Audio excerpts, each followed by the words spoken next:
शहर का अपार्टमेंट। रात का समय। बाहर मूसलाधार बारिश शुरू हो चुकी है। हवा तेज चल रही है और बिजली कड़क रही है।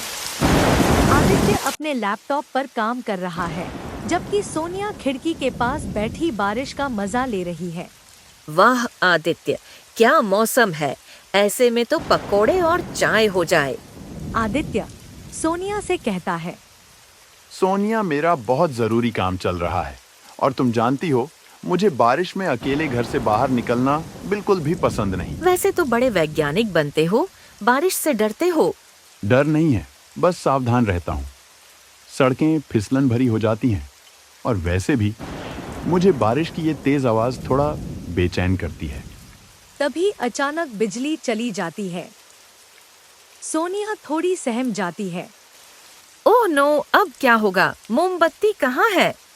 मिल जाएगी, चिंता मत करो। मोमबत्ती जलाकर सोनिया भी वहीं बैठ जाती है। अंधेरे में जैसे ही बिजली कड़कती है, आदित्य को अपने बचपन की एक धुंधली सी याद कौंधती है। एक सुनसान जगह पर एक बच्ची की डरी हुई आवाज सुनाई देती है।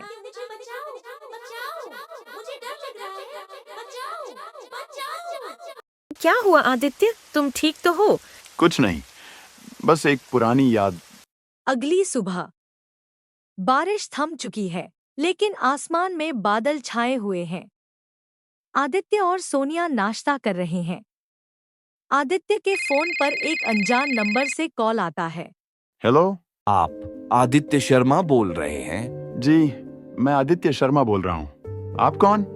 मैं तुम्हारे पापा का दोस्त गोपाल शर्मा बोल रहा हूँ। तुमने कई साल पहले रानीपुर में एक पुरानी हवेली के बारे में मुझसे कुछ जानकारी मांगी थी। क्या रानीपुर पुरानी हवेली? मुझे याद नहीं। तुम भूल सकते हो, लेकिन इतिहास नहीं। उस हवेली में कुछ ऐसा है जो तुमसे जुड़ा है आदित्य। मुझे लगता है अब समय आ गया है कि तुम वहां आओ। मानसून भी आ गया है और उस हवेली का रहस्य तभी खुलता है जब प्रकृति का प्रकोप होता है। लेकिन मुझे वहां क्यों आना चाहिए? तुम्हारा अतीत आदित्य, तुम्हारा अधूरा बचपन। बस इतना जान लो कि बरसात की वो रात तुम्हारी जिंदगी से गहराई से जुड़ी है। मैं तुम्हें हवेली का पता भेज रहा हूँ। कॉल कट जाता है। आदित्य परेशान हो जाता है। सोनिया आदित्य को जब परेशान देखती है तो पूछती है। क्या हुआ आदित्य, किसका फोन था? रानीपुर, एक पुरानी हवेली और मेरा अतीत। मुझे लगता है हमें वहां जाना होगा सोनिया। आदित्य और सोनिया रानीपुर की ओर निकल पड़ते हैं। कुछ समय के बाद दोनों शहर से दूर एक घने जंगल के किनारे एक विशाल खंडहर हो चुकी हवेली के सामने खड़े होते हैं। हवेली के चारों ओर सन्नाटा पसरा है और एक अजीब सी उदासी है। आदित्य, ये जगह तो बहुत डरावनी है। कोई रहता भी है यहाँ? शर्मा अंकल ने तो यही पता दिया है। तभी एक बूढ़ा व्यक्ति वहाँ से निकल रहा होता है। वो व्यक्ति इन लोगों से पूछता है। कौन हो तुम लोग और यहाँ क्या कर रहे हो? हम इस हवेली में आए हैं। इस हवेली में? लेकिन ये हवेली तो सालों से बंद है और यहाँ कोई भी नहीं आता। हम शर्मा अंकल से मिलने आए हैं। उन्होंने हमें यहाँ बुलाया है। शर्मा जी, वो कभी यहाँ नहीं आते। अंदर मत जाओ, यहाँ खतरा है, खास तौर पर बरसात की रात में। तभी तेज बारिश शुरू हो जाती है। बूढ़ा व्यक्ति डर कर भाग जाता है। आदित्य और सोनिया एक दूसरे को देखते हैं और वे दोनों हवेली की ओर चल पड़ते हैं। हवेली के अंदर धूल और मकड़ी के जाले लगे होते हैं। ये सब देखकर सोनिया डर जाती है और वह आदित्य से कहती है। आदित्य, मुझे बहुत अजीब लग रहा है। ऐसा लग रहा है जैसे यहाँ कोई और भी है।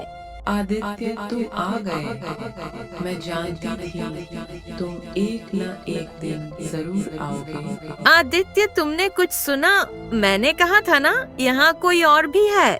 हाँ, मुझे भी यही लगता है। चलो आओ देखते हैं।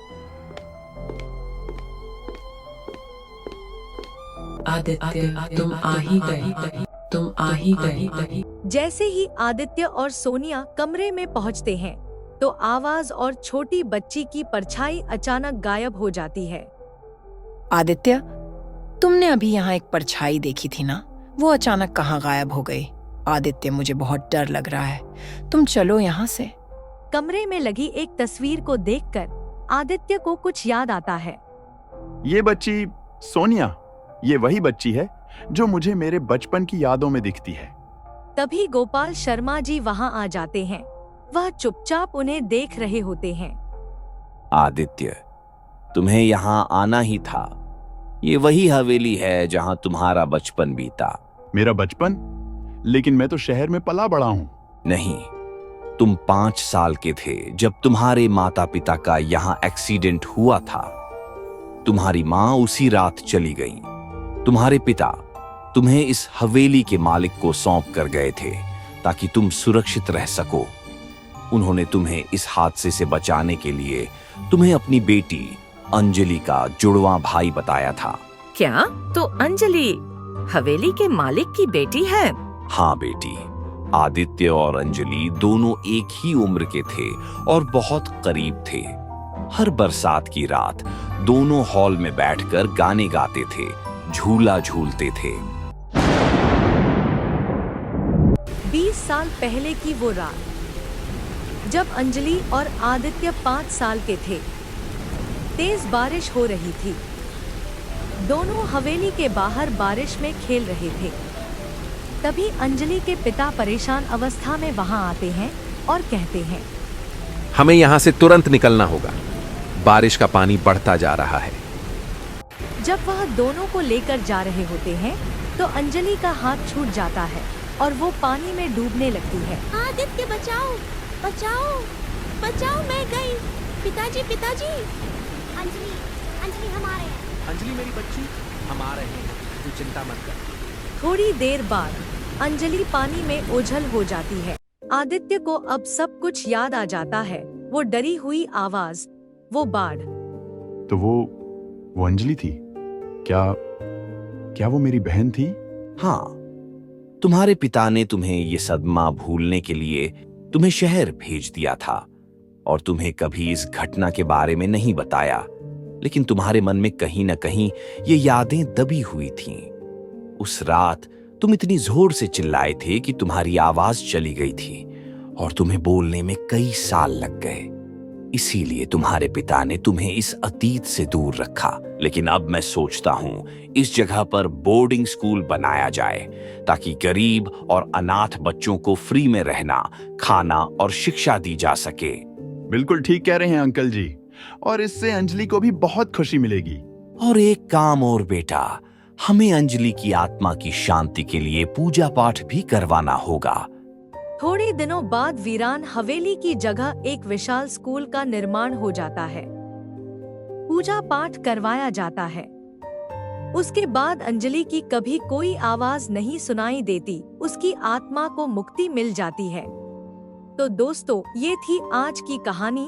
अगर आपको पसंद आई हो तो लाइक, शेयर, कमेंट और सब्सक्राइब जरूर से कीजिएगा ताकि हम और भी अच्छी अच्छी कहानियां आप लोगों के लिए लाते रहें। धन्यवाद।